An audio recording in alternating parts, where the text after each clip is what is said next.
ایک بہت زبردست حدیث آپ سے شیئر کرنا چاہتا ہوں۔ حضرت انس رضی اللہ عنہ روایت کرتے ہیں کہ اللہ کے رسول صلی اللہ علیہ وسلم نے ارشاد فرمایا کہ اللہ کے نزدیک کچھ لوگ ایسے ہیں، اللہ کے نزدیک کچھ لوگ ایسے ہیں جیسے کسی گھر کے خاص لوگ ہوتے ہیں۔ تو اصحابہ کرام رضی اللہ عنہم نے فرمایا، پوچھا کہ یا رسول اللہ صلی اللہ علیہ وسلم کہ وہ لوگ کون ہیں؟ تو آپ صلی اللہ علیہ وسلم نے فرمایا کہ وہ قرآن شریف والے لوگ ہیں، وہ اللہ والے اور اللہ کے خاص لوگ ہیں۔ تو جو قرآن کو اللہ کے رسول صلی اللہ علیہ وآلہ وسلم کی سنت میں پڑھتے ہیں، سمجھتے ہیں، اس پہ تدبر کرتے ہیں، اس سے اپنی زندگی کی ہدایت لیتے ہیں، اس پر چلنے کی کوشش کرتے ہیں، اس سے اپنے رشتوں کو، اپنی کاروباری زندگی کو سنوارتے ہیں، وہ اللہ کے خاص لوگ اللہ والے بن جاتے ہیں۔ یہی فارمولا ہر دور میں رہا ہے، یہی فارمولا قیامت تک رہے گا۔ جس کو بھی اللہ کے قریب ہونا ہے، اللہ والا بننا ہے، اس کو اسی روٹ سے، اسی راستے سے جانا پڑے گا۔ ایک اور حدیث مبارکہ میں آتا ہے، اللہ کے رسول صلی اللہ علیہ وآلہ وسلم نے فرمایا کہ اللہ کا قرب کہتے ہیں کلوزنس کو، اللہ کا قرب اس چیز سے بڑھ کر کسی چیز سے حاصل نہیں کیا جا سکتا۔ اللہ کا قرب اس چیز سے بڑھ کر کسی چیز سے حاصل نہیں کیا جا سکتا جو خود اس کے اندر سے نکلی ہے۔ میں پھر ریپیٹ کر رہا ہوں کہ اللہ کا قرب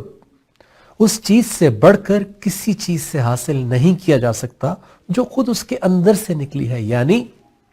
القرآن۔ تو یہ قرآن اللہ کا اس کائنات کے اندر سب سے بڑا معجزہ اور اللہ کا سب سے بڑا احسان ہے جو اس نے اپنے نبی صلی اللہ علیہ وآلہ وسلم کو رمضان کے مہینے میں، رمضان کا تقدس، رمضان کی خوبصورتی، رمضان کی اہمیت ہے ہی اس کلام اور اس قرآن کی وجہ سے۔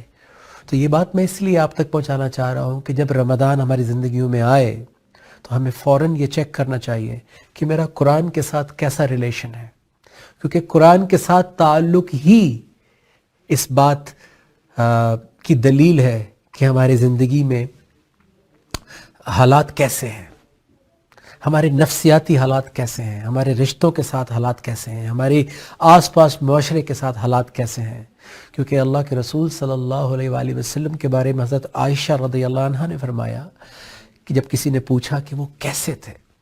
ان کا اخلاق کیسا تھا، ان کا کردار کیسا تھا، تو انہوں نے فرمایا کہ تم نے قرآن نہیں پڑھا۔ He was a walking قرآن۔ تو یہی سنت رسول صلی اللہ علیہ وسلم آج ہمارے لیے ہے کہ جو کامیابی ہم ڈھونڈ رہے ہیں،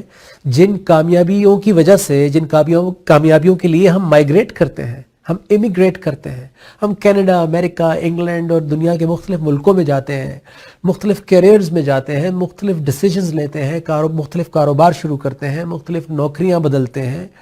ہم گھر چینج کرتے ہیں، ہم گاڑی چینج کرتے ہیں، ہم کپڑے نئے سے نئے لیتے ہیں، ہم فون چینج کرتے ہیں ہر سال، ہر دوسرے مہینے۔ ہم we want to feel good، اور ہمیں لگ رہا ہوتا ہے کہ یہ چیزیں، یہ وسائل، جیسے کہ وسائل اور بڑھیں گے اور ہماری لائف ذرا ایکسپینڈ ہوگی تو ہماری لائف کمفرٹیبل ہوگی، لیکن ایسا ہوتا نہیں ہے ناظرین۔ آپ نے بھی ایکسپیرینس کر لیا ہوگا، میں نے بھی اپنی زندگی میں بہت ایکسپیرینس کیا ہے کہ ایسا ہوتا نہیں ہے۔ جس چیز کے خواب دیکھ رہے تھے پوری زندگی کہ فیم ہو جائے گا، پیسہ ہوگا، دنیا میں ٹورس کریں گے تو پتہ نہیں کیا لائف ہوگی، تو اس کے ساتھ جو کچھ آنا تھا وہ ہم نہیں دیکھ پاتے کیونکہ انسان کی ویژن بہت چھوٹی ہے۔